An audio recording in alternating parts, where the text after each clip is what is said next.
Money. In the end, it will destroy us all. But for now, it's the only way to access Pop-Tarts and other necessities, so it sticks around. Today we're talking about how to make real money. And no, not like how can you make real money by investing in sandbucks. I mean how governments produce real, secure banknotes that even the craftiest of counterfeiters struggle to reproduce. Now, my writers and I all live in the United States, home of one of the most popular and most counterfeited currencies in the world. As a general matter, countries aim for fewer than 15 counterfeit notes floating around for every million real ones, and to do that, you need some really hard-to-print bills. New currency series are often designed with just this in mind. In June 2015, Australia had about 30 fake banknotes per million real ones circulating, so they both cracked down on counterfeiting operations and released new banknotes with stronger security features. By 2023, they were down to about 6.7 fake ones per million. But in the context of a bill, what are these strongest security features, and who's making the best use of them? I told my writer Amy to bring me the most secure currency in the world, but it's gonna take a while for her bank to get it shipped in, so let's you and I talk about some common security features that you're likely to see on just about any banknote you encounter, and why counterfeiters have such trouble with them. The first is Intaglio printing, in use on the US dollar, the pound, the euro, the Thai baht, and at least 35 others. While other printing methods might involve stamping ink onto paper or shooting ink or lasers at it, intaglio printing involves cutting your image into a plate, filling the grooves in the plate with ink, pressing the paper onto the plate, and lifting it off. In the case of the US dollar, it takes about 3 days for the ink to dry, but the result is a raised image that you can feel when you run your fingers over it. The US uses this for the portraits, numbers, and some other dollar features, but like I said, you find it on a ton of currencies. These parts of the euro, for example, are intaglio printed as well. This protects against counterfeit because intaglio prints are really hard to make.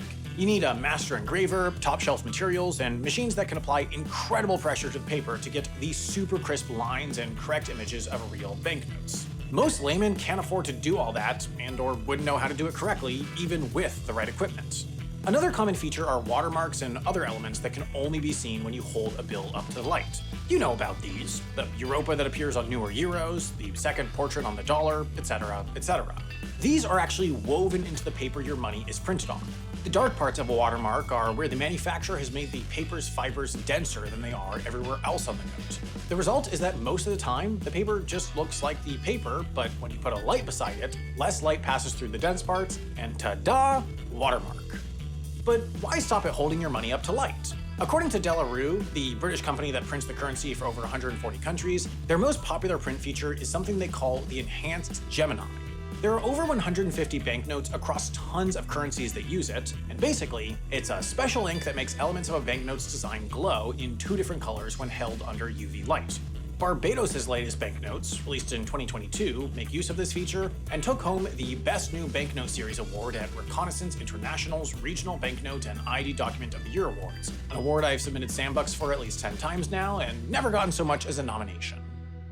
Anyway, if you line up Barbados' 6 banknotes all nice and flip on a UV light, you get a 2-color outline of Barbados and some numbers and quotes and stuff. It's pretty cool, whatever. A lot of currency also uses microtext, or text so small the naked eye can't read it, like the words "the United States of America" on this seam under Ben Franklin's collar.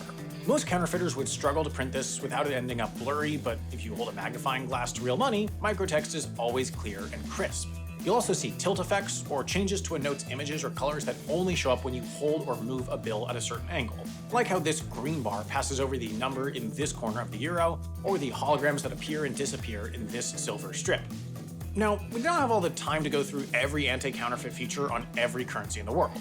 All I want, and perhaps all you want, is to know what's going on the world's most secure bills, which are, drumrolls, Swiss francs. No real surprise that such a billionaire-friendly country would have the most security feature-laden banknotes in the world. So I sent my outside correspondent Amy to pick up their highest denomination, the 100 Swiss franc note, from her bank. But it turns out that there's no amount of specifying that you want your bank to send a single 100 Swiss franc note to Brooklyn that actually works, and she ended up with 2 50s instead. The Swiss National Bank's website details 21 security features on their notes, each incredibly difficult to counterfeit on their own, so it would be nearly impossible to nail all of them and make your own passable Swiss franc, though Amy did try her best. Let's take a tour. We've got some Intaglio printing here, here, and here. On the number, you're supposed to be able to rub the ink off onto other light paper, though Amy failed. We've got a few watermarks, like this Swiss flag that looks incomplete on either side but perfectly aligns under light, and this other Swiss flag and globe, and also this cross that's actually a Swiss flag. There are other features that only show up against light too, like this security thread with the Swiss flag and number 50 in it. Flip on a UV light and you get even more. These multicolored fibers throughout the paper, and allegedly a globe in the corner which Amy cannot find, so maybe this money is fake?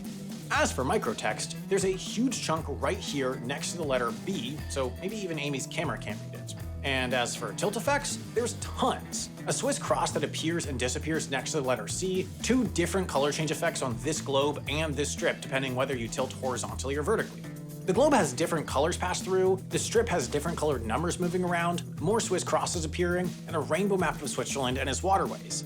And in case all that wasn't enough, there's also perfectly aligned micro-perforations in this Swiss cross that allow light to pass through, elements that disappear under infrared light, and for good measure, some old, reliable serial numbers. I asked Amy to take another crack. Still a disaster.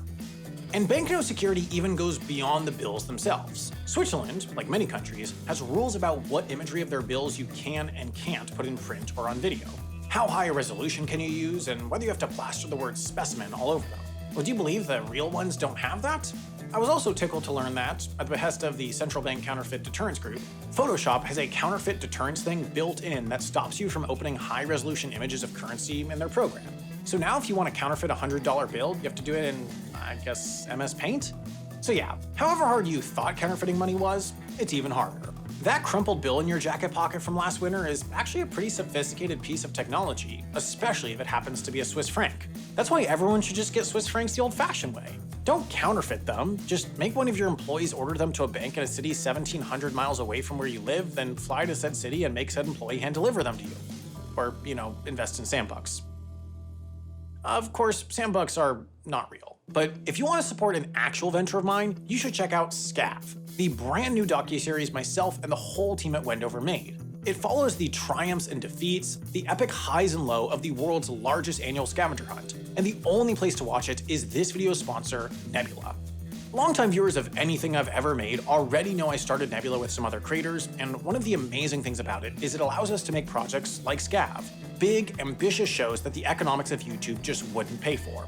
We brought a whole film crew to the University of Chicago for a week in May to capture Scav in all of its glory, and I'm so excited that you can finally see the results. It's funny, it's chaotic, and, I can't emphasize this enough, it's out now. So what are you waiting for? Head to the link in the description to get half off an annual Nebula subscription. That's just $3 a month to watch Scav, along with tons of other wonderful, creator-led projects you can't find anywhere else. Thanks.